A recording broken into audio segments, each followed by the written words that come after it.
لو هتاخد منك اقل من دقيقتين يبقى تعملها دلوقتي.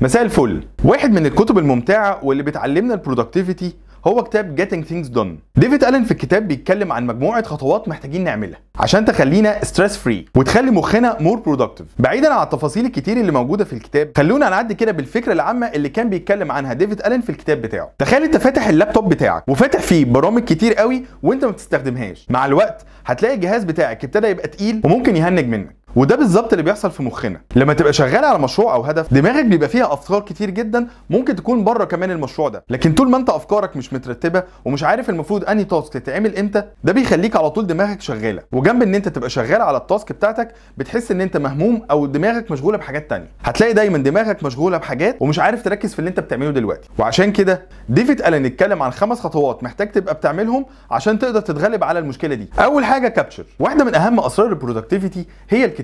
محتاج تكتب كل الافكار اللي بتدور في دماغك في ورقه. ممكن لو بترتاح لللابتوب اكتر اكتب فيه، وممكن كمان تلاقي برامج على الموبايل. حاول ترتب الافكار ديت وتحط لها مواعيد تشتغل عليها. الطريقه دي هتخليك تركز في تاسك واحده وتبعد عن اي تشتيت. الحاجه الثانيه كلاريفاي. محتاج بعد كده تتاكد ان الافكار ديت ممكن تتعمل. وافتكر السمارت تول اللي احنا اتكلمنا عنها قبل كده. لما كنت شفت حلقه السمارت تول تقدر ترجع لها تتفرج عليها. بعد كده اورجنايز. محتاج ترتب الافكار دي وتقسمهم في كاتيجوريز وتحط الفكره منهم عنوان معين وتوقيت هتشتغل عليه فيها. وحاول على قد ما تقدر طول ما التوقيت ده لسه ما جاش ما تفكرش في التاسكايه دي دلوقتي. الخطوه اللي بعد كده ريفلكت. محتاج تشوف انت وصلت لفين كل شويه من الخطه بتاعتك، وده عشان تبقى على طول شايف النكست اكشن بتاعتك المفروض تبقى ايه. الخطوه الاخيره انجيج، وهنا محتاج تبدا تنفذ الخطه. النصيحه الاخيره اللي احنا ممكن ناخدها من الكتاب ده هي ان انت لو عندك اي تاسك تاخد منك وقت اقل من دقيقتين اعملها دلوقتي. زي مثلا انت تبعت ايميل لحد او تبعت رقم موبايل لحد كان طالبه منك. ساعات كتير بيبقى عندنا تاسكات ممكن تخلص بسرعه، لما نخلصها هنريح دماغنا وفي نفس الوقت هنركز على اللي احنا شغالين عليه دلوقتي وما بنعملهاش.